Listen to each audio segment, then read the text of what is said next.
بسم اللہ الرحمن الرحیم اللہم یا رحمن یا رحیم ویا ارحم الراحمین وصلی علی من ارسلتہ رحمتا للعالمین۔ بزرگان محترم، برادران عزیز، آج ہم آپ کی خدمت میں امام کلبی رحمۃ اللہ علیہ نے ایک دعا بیان کی ہے، وہ دعا پیش کر رہے ہیں۔ وہ دعا کسی سے مخفی ہونے کی دعا بھی ہے، لوگوں کی نظروں سے پوشیدہ ہونے کی دعا بھی ہے، دشمن سے اگر گھبراہٹ ہو رہی ہو اس کے لیے بھی وہ دعا مجرب ہے، اور اسی طرح دشمنوں کو مغلوب کرنے کے لیے، مقہوری اعداء کے لیے بھی وہ دعا مجرب ہے۔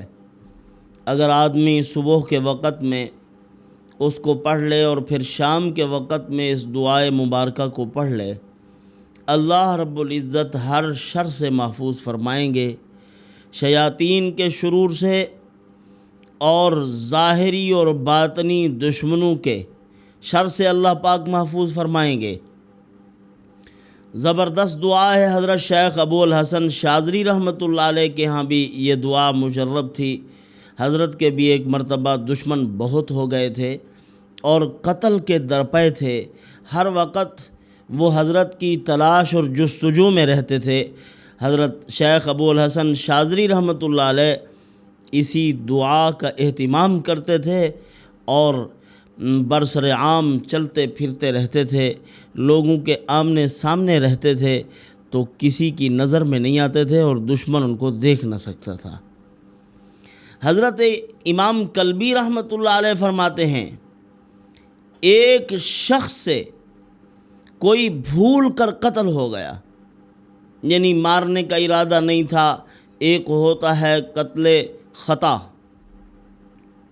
حادثاتی طور پر کسی آدمی سے کسی کا قتل ہو جاتا ہے، اس کو مارنے کا ارادہ نہیں ہوتا، گاڑی پر جا رہا ہے اور گاڑی لگی، تصادم ہوا، آدمی مر گیا۔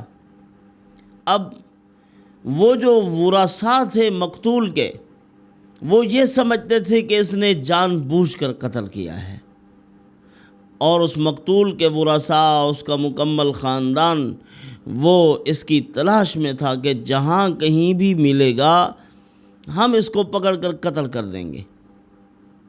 وہ بیچارہ خفیہ رہتا تھا کہ کہیں کسی کی آنکھ میں نہ آ جائے، پکڑ کے قتل نہ کر دیں، ڈرا اور سہما۔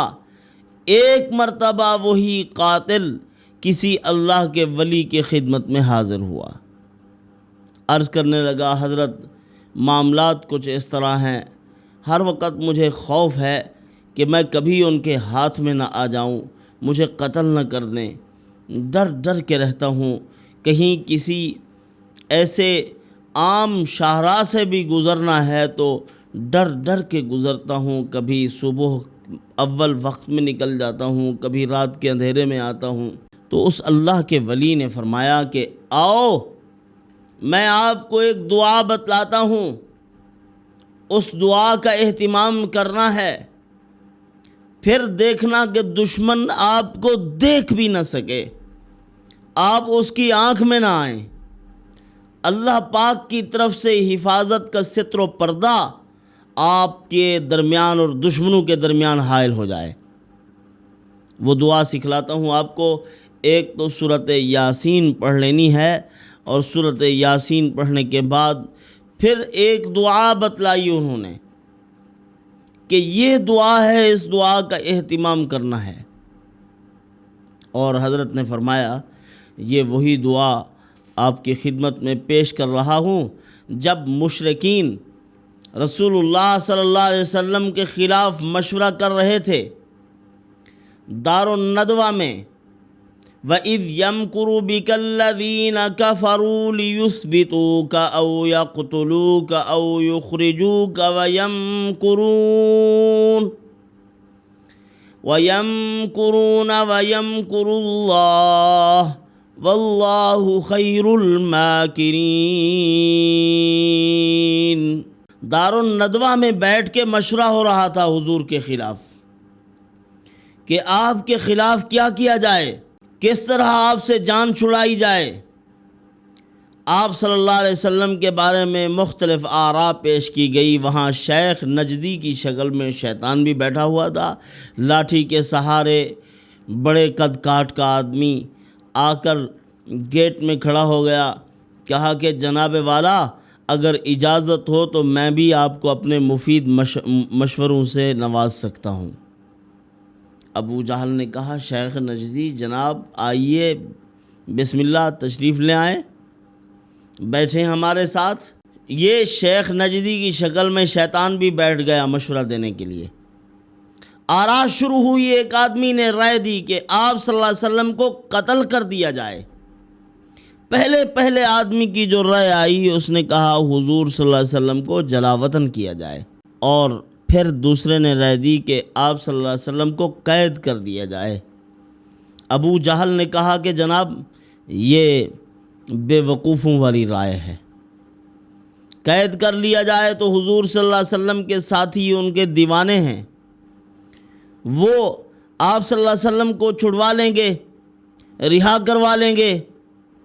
اور اسی طرح اگر جلا وطنی کی بات ہے تو پھر ابو جہل کے الفاظ تھے لسان محمد احلی من العسل، محمد الرسول اللہ صلی اللہ علیہ وسلم کی زبان میں شہد سے بھی زیادہ مٹھاس ہے، یہ باہر جائیں گے، ہم نے تو ایک گونا موقع فراہم کر دیا ہے، جب باہر تشریف لے جائیں گے بہت سے لوگوں کو ایمان میں داخل کر کے اپنا ہم نوا بنا کے لے کے آ جائیں گے، پھر تو ہمارے اندر مقابلے کی سکت ہی نہیں ہوگی۔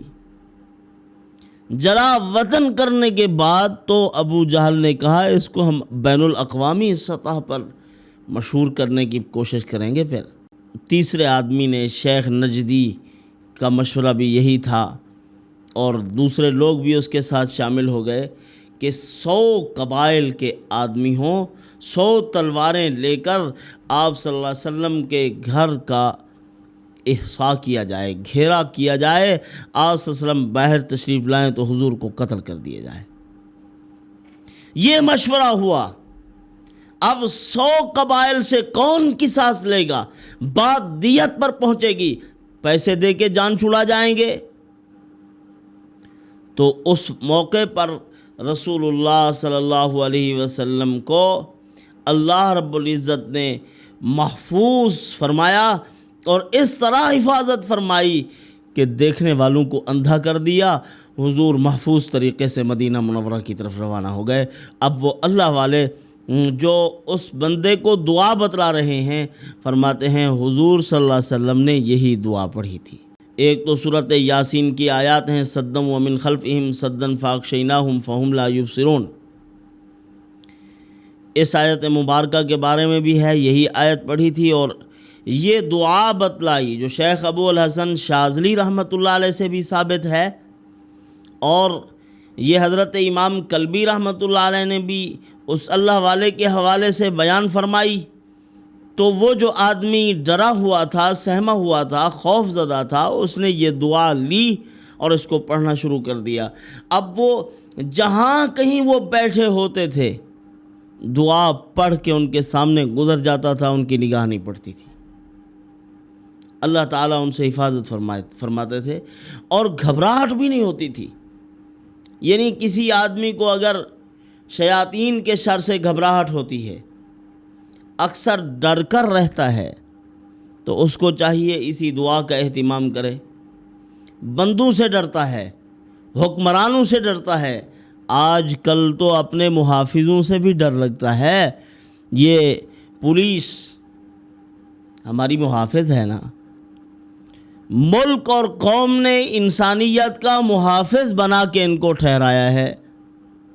آج اگر پولیس والے کھڑے ہوں تو لوگ راستہ چینج کر لیتے ہیں، کوئی کس راستے سے چلا جائے گا، کوئی کس راستے سے۔ محافظوں سے بھی ڈر لگتا ہے، یہ وہ دور ہے۔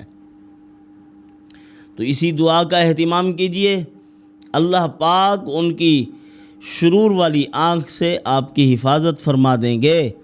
اور اسی طرح جس کو نظر بد لگ جاتی ہو ان کو چاہیے بھی اسی کا اہتمام کریں۔ جب ایسے گندے لوگوں کی نظر نہیں پڑے گی تو نظر لگے گی کیسے؟ فساق و فجار کی نظروں کا اپنا اثر ہوتا ہے، اہل دل کی نظر کا اپنا اثر ہوتا ہے۔ حضرت مفتی محمود حسن گنگوہی رحمۃ اللہ علیہ کے بارے میں ہے، حضرت کی نگاہ بڑی تیز تھی۔ مطلب کیا؟ تیز نگاہ کا معنی یہ نہیں ہے دائیں بائیں دیکھتے رہنا، جھانکتے رہنا، کسی کے دروازے کی طرف جھانک لینا۔ تیز نظر کا معنی یہ ہے جب کسی پر نظر پڑ جاتی تھی تو وہ نیک ہو جاتا تھا۔ فقیہ الامت حضرت مفتی محمود حسن گنگوہی رحمۃ اللہ علیہ کے یہاں ایک بچہ پڑھتا تھا، بڑا شریر، سارے طلباء اس سے تنگ ہوتے تھے۔ حضرت کی مجلس لگتی تھی چھتہ کی مسجد میں عصر کی نماز کے بعد، اور اسی طرح عشاء کی نماز کے بعد اصلاحی مجلس ہوتی تھی، طلباء وہاں جاتے تھے تو حضرت ان کو کچھ سمجھنا سمجھانا، کوئی ایسی خیر کی باتیں نصیحت فرما دیا کرتے تھے۔ تو وہ بچہ جو بہت شریر تھا، طلباء تنگ ہوتے تھے، کسی کا جوتا یہاں سے اٹھایا اور دور جا کے رکھ دیا، اور بچے بیٹھے ہوئے ہیں تو پیچھے ان کے دامن کو باندھ دیا، اب وہ اٹھے تو جکڑے کھڑے ہیں۔ حضرت کی نگاہ میں آیا، حضرت نے اس کی طرف توجہ فرمائی، پھر وہی تھا، کہتے ہیں اس زمانے کے طلباء کہ پھر یوں محسوس ہوتا تھا اس کے منہ میں زبان نہیں ہے، بالکل غائب ہو گیا۔ یہ حضرت کی نظر کا اثر تھا۔ پھر آہستہ آہستہ آہستہ آہستہ چلتے چلاتے وہی تھا، حضرت نے اس کو خلافت عطا کی تھی، وقت کا بہت بڑا اللہ کا ولی بنا تھا۔ تو بہرحال یہ دعا آپ کی خدمت میں پیش کر رہے ہیں، جو حضرت امام کلبی رحمۃ اللہ علیہ کے حوالے سے، شیخ ابو الحسن شاذلی رحمۃ اللہ علیہ کے حوالے سے، امام ابن ابی الدنیا رحمۃ اللہ علیہ نے اپنی کتاب میں درج فرمائی ہے۔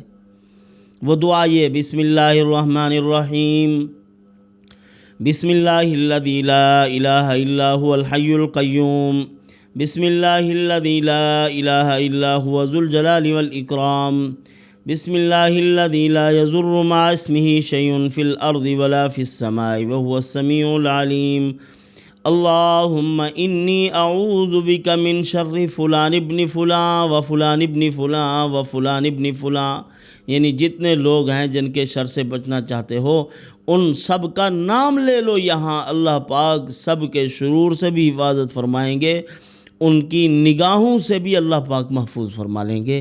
یہ عظیم دعا ہے۔ اللہ پاک مجھے آپ کو انہی معروضات پر عمل کی توفیق عطا فرمائے۔ والسلام وما علینا الا البلاغ۔